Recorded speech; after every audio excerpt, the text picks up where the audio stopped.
The Suicide Squad stars Margot Robbie, Idris Elba, John Cena, Joel Kinnaman, Sylvester Stallone, Viola Davis, Jai Courtney, and Peter Capaldi.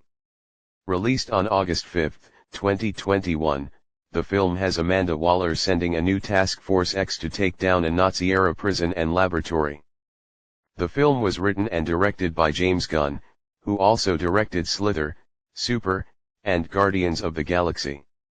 It is a standalone sequel to the 2016 superhero film Suicide Squad and the 10th film in the DC Extended Universe. What do you do when the world is in peril and the superheroes are off doing who knows what? Why, you hire a bunch of psychotic supervillains to save it, of course.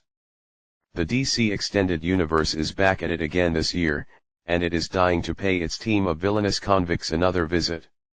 It has been 5 years since Warner Bros. Struggled to compete with Marvel by expanding its superhero cinematic universe. While Batman v Superman and Suicide Squad did pretty well financially in 2016, both of them failed to impress critics and audiences, mainly the latter. David Ayer's Suicide Squad had the potential to be just as fun, gritty, and psychotic as the villains. Unfortunately, the studio's careless actions caused the film to be a disappointing slog, according to critics and audiences.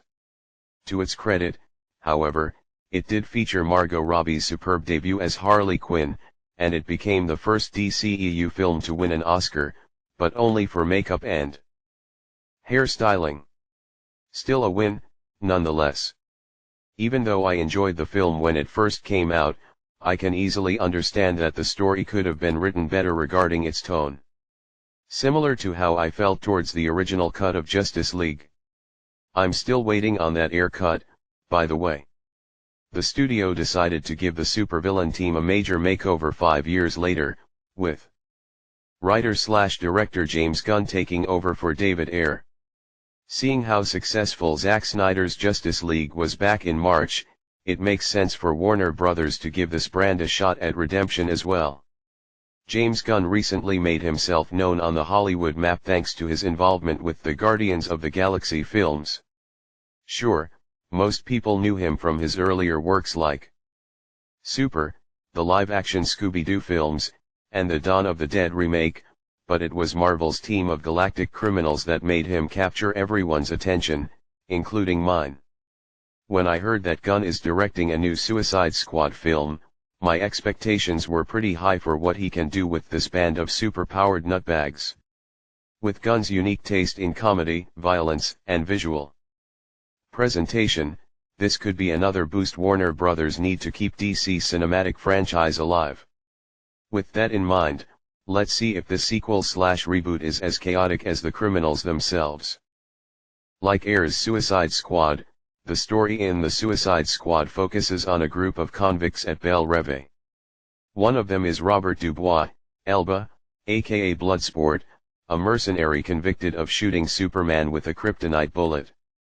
To shorten his prison sentence and reunite with his daughter Tyla, Storm Reed, he has to join a special task force run by Amanda Waller, Davis, and led by Rick Flag.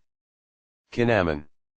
Known as Task Force X, the team consists of Harley Quinn, Robbie, Peacemaker, Cena, King Shark, Stallone, and many other lesser-known villains from DC lore. They are sent to Corto Maltese to infiltrate and destroy Jotunheim, a Nazi-era prison and laboratory known for holding prisoners and conducting dangerous experiments.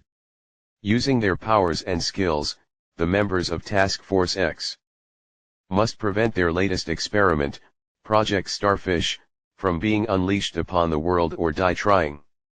The significant difference between Ayer's Suicide Squad and Gunn's version was the visual presentation. David Ayer's, or the studio's, version offered a dark, psychotic, and gritty vibe to its teen-rated graffiti-like style. James Gunn's take on the DC supervillain team had more of an upbeat, ultra-violent, and chaotic tone that the director is known for, resulting in its R rating. Out of those two types of presentation, I would have to go with Gunn's version. No hard feelings, Mr. Ayer. The Suicide Squad had this sense of freedom that allowed Gunn to go crazy with the characters, the violence, and the comedy, And yes, people do die horrible deaths. Because of this freedom. The movie became a nutty, balls-to-the-walls pile of colorful guts that's as superbly stylistic as it was gleefully violent. This was something that Warner Brothers should have allowed Ayer to do for his Suicide Squad cut 5 years ago. To have him had the freedom to make a film he wanted to make. Seeing Gunn's version in action showcased how much of an improvement the studio has made regarding its DC Extended Universe. But what about the story itself? How did it compare to Ayer's storytelling in Suicide Squad? Well, I can tell you this, it's more vulgar and violent than its predecessor. Other than that, it fell short of greatness and has to settle for goodness, which is better than nothing. The plot did make an effort in putting some depth in its fun and villainous characters, mainly Ratcatcher 2, who is played wonderfully by Daniela Melchior. Unfortunately, the amount of style and gore happened to overshadow its potential to go further beyond its narrative tropes, to make some of the characters more than just criminals who either kill, curse, wind up dead, or all of the above. Gunn has warned us not to get attached to them, and he has kept his word, for better or worse. A prominent example of this was Bloodsport. Idris Elba did a great job portraying this character and providing a solid mixture of humor and charisma. However, his character arc wasn't nearly as rewarding as I thought it would be. It offered a few moments that could have made the character's journey more interesting, like his relationship with his daughter and the team and his rise to leadership, but they never went anywhere with those elements. It also didn't help that its first act felt rushed compared to the rest of the film. I think James Gunn's Guardians of the Galaxy handled the criminals-turned-heroes aspect a bit better than the Suicide Squad because of the amount of heart and depth that's put into it. The story was still packed with fun scenarios, entertaining action scenes, and some beautiful shots, don't get me wrong. I was hoping for something that would have made the film as memorable as its visuals. As for the rest of the cast, they proved to be just as charming and maniacally insane as the characters they portrayed, with each of them having a shining moment or two. Margot Robbie once again manifested the psychotic and unstable personality of Harley Quinn with terrific results, and John Cena was a ton of fun to watch as Peacemaker. Joel Kinnaman was once again suitable in his role as Rick Flag, and Stallone did a great job voicing King Shark. I also have to give props to Viola Davis, who was perfectly cast as Amanda Waller.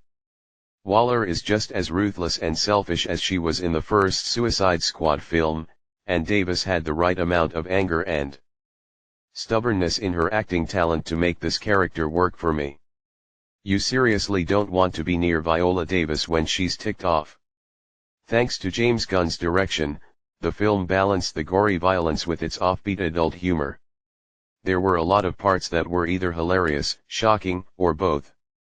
It fits exceptionally well with its brutal tone and gorgeous style. Overall, James Gunn's The Suicide Squad is a vibrant blast of gory fun that works as a sequel and a redo. While its story wasn't nearly as eye-popping as its distinctive visuals, the film managed to keep the DC Extended Universe train going thanks to its highly entertaining cast, visual presentation, enjoyable scenarios, and Gunn's direction. I wouldn't say that it's a masterpiece when it comes to the genre. However, I can say that I had a great time watching it, and I believe other people who aren't fans of its predecessor will feel the same way. Although, their taste may vary regarding the film's tasteless tone. 8 out of 10.